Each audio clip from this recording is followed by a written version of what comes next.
Chittagong ১০ truck অস্ত্র চোরাচালানের ঘটনায় করা মামলায় মৃত্যুদণ্ড থেকে সাবেক স্বরাষ্ট্র প্রতিমন্ত্রী লুৎফুজ্জামান বাবরসহ ৬ জন খালাস পেয়েছেন। মৃত্যুদণ্ডপ্রাপ্ত অপর ৬ আসামির সাজা কমিয়ে ১০ বছর করে কারাদণ্ড দিয়েছেন আদালত।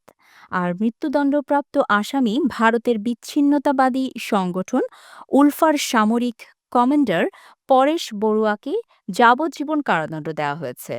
ওই মামলায় ডেথ রেফারেন্স ও আসামিদের আপিলের ওপর শুনানি শেষে বিচারপতি মোস্তফা জামান ইসলাম ও বিচারপতি নাসরিন আক্তারের সমন্বয়ে গঠিত হাইকোর্ট বেঞ্চ বুধবার এই রায় দেন।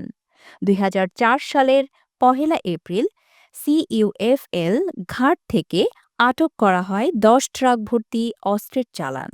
এই নিয়ে কর্ণফুলী থানায় অস্ত্র আইন ও বিশেষ ক্ষমতা আইনে চোরাচালানের অভিযোগ এনে দুটি মামলা হয়। মামলায় ২০১৪ সালের ৩০ জানুয়ারি চট্টগ্রাম মহানগর দায়রা জজ আদালত এবং বিশেষ ট্রাইব্যুনাল ১ রায় দেন।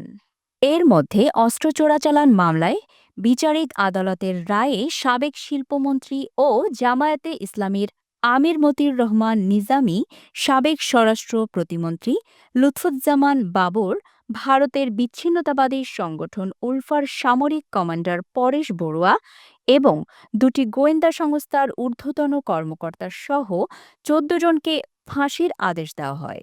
অস্ত্র আইনে করা অন্য মামলায় যাবজ্জীবন কারাদণ্ডাদেশ হয় একই আসামিদের। বিচারিক আদালতের রায়ের পর ২০১৪ সালের ৬ ফেব্রুয়ারি রায়সহ মামলার নথিপত্র হাইকোর্টের ডেথ রেফারেন্স শাখায় পৌঁছে, যা ডেথ রেফারেন্স মামলা হিসেবে নথিভুক্ত হয়। অন্যদিকে কারাগারে থাকা দণ্ডিত আসামিরা সাজার রায়ের বিরুদ্ধে ২০০৪ সালে হাইকোর্টে পৃথক আপিল করেন।